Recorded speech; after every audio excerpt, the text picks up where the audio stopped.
thì xa ai con một mũi tập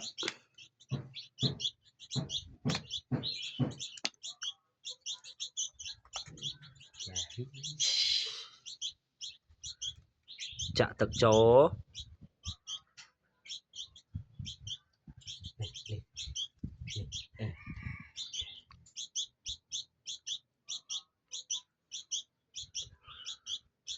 giờ tôi lại không nâng một đợt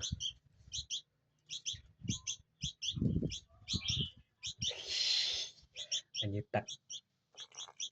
đáng tiếc đi ra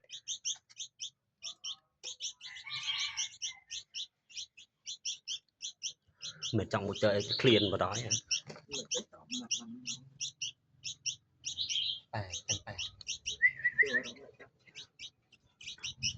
một tật